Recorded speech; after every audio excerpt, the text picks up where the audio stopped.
Hello world, how's it going? Welcome to another This Old Tank episode. I'm your host, LR Bretts, and today I'm going to show you my 14-gallon cube. Well, I believe it's 14 gallons. It's either 12 or 14. It's a Fluval cube.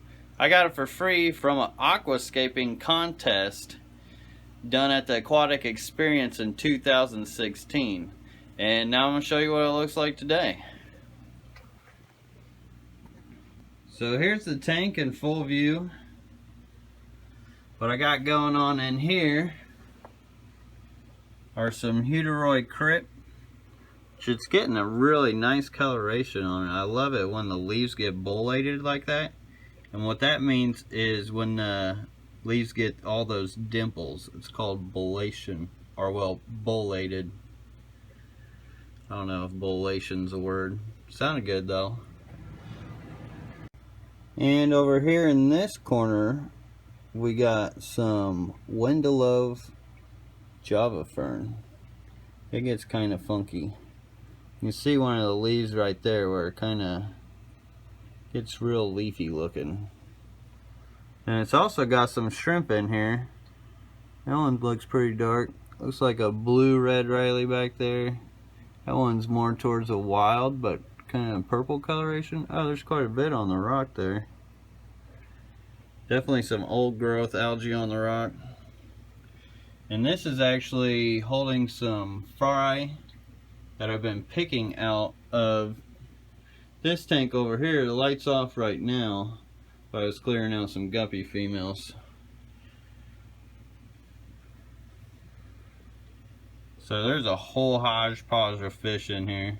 There's a starburst Endler male. So what I'll do is once I see the males, I'll start sticking them over here.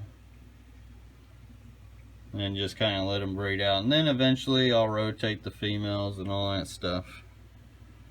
Then down here we have some type of Bucephalandra and then another type.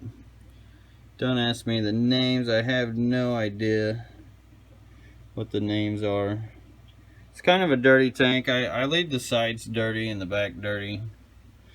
Just acts like a natural barrier from this tank and this tank, and it's a lot easier to maintain. I usually do that with all my tanks to just kind of keep the front clean. Now I'm getting back on my water changes. Things are getting pretty nice, a lot better. They're getting better than what they were. And then in here I have some Carib Sea sand, and then I believe I used some kind of sand I got from Home Depot that was a thicker grain, and then I just used smaller rocks to kind of accent it a little bit, because I'll get bags of the bigger rocks and then I'll always have this little bit of shake at the bottom. And then here I got some Manzanita driftwood.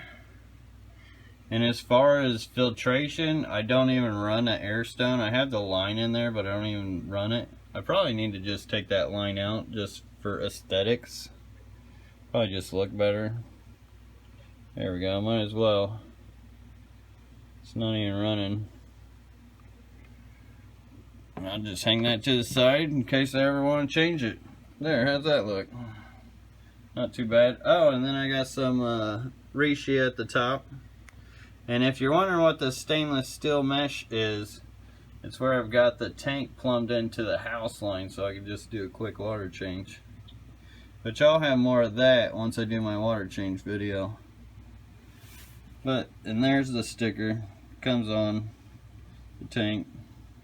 Rimless though, it's nice. But the only thing with it being rimless in these endlers, I do got to kind of keep the water level lower or they'll just like flop right out of the side of it. I have had a couple incidents. And as far as the lighting, it's just a LED Aqua Neat from eBay.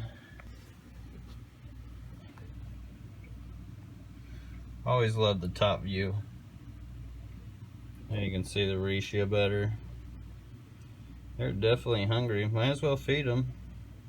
Always like watching them eat. Now I know some of you guys are going to be like, what is that, Lucas? Doesn't look like tropical granules. It's actually some flake food that my buddy Tom Peace sent to me just to try out. I'm going to feed these guys too. I love this tank. But we'll get that to that. We'll get to that on a later date. But yeah, back to the flake food for you guys that are wondering.